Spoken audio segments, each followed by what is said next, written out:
మనకు ఆరోగ్యం ఇచ్చింది ఎవరు? దేవుడు. ఆయుష్ ఇచ్చింది ఎవరు? దేవుడు. అభిషేకం ఇచ్చింది ఎవరు? దేవుడు. ఆశీర్వాదం ఇచ్చింది ఎవరు? దేవుడు. ఐశ్వర్యం ఇచ్చింది ఎవరు? దేవుడు. మంచి మంచి అవకాశాలు ఇస్తున్నది ఎవరు? దేవుడు. ఎదిగేలా చేస్తున్నది ఎవరు? దేవుడు. 1000 కొండల మీద పశువులు ఎవరివి? ఆయనవి. భూమి దాని సంపూర్ణత ఎవరివి? ఆయనవి, దేవునివి. మనం ఎవరి వారం? ఆయన వారం, ఆయన ప్రజలం. 100వ కీర్తన ప్రకారం. ఇక మనదేముంది చెప్పండి? గర్వించడానికి మనదేముంది? ఒకటేనుందండి. ఇంకా మీకు బాగా జ్ఞానబలు పెరిగేలా చెప్పనా?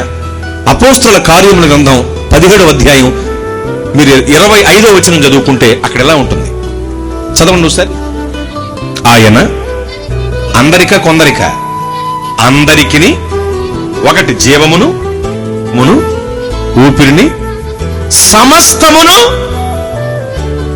చాలండి, దయచేయవాడు చేతులెత్తి స్తోత్రం చెప్పండి. మరి అన్ని ఆయనే ఎత్తుంటే గర్వించడానికి నీ దగ్గర ఏముంది? ఒకటి చూపెట్టు. నాదంటూ లోకాన ఏది లేదయ్యా, ఒకవేళ ఉందంటే నీవిచ్చినదే ప్రభువా. నాదంటూ లోకాన ఏది లేదయ్యా, ఒకవేళ ఉందంటే నీవిచ్చినదే ప్రభువా. నీదే నీదే బ్రతుకంతా నీదే. ఆమేన్. ఇప్పుడు చెప్పండి, మందంటే ఏమన్నా ఉందా?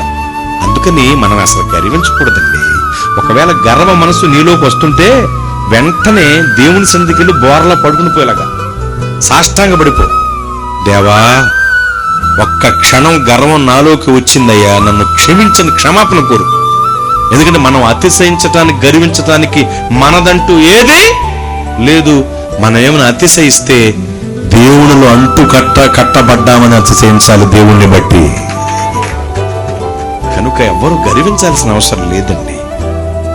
చాలా తప్పది.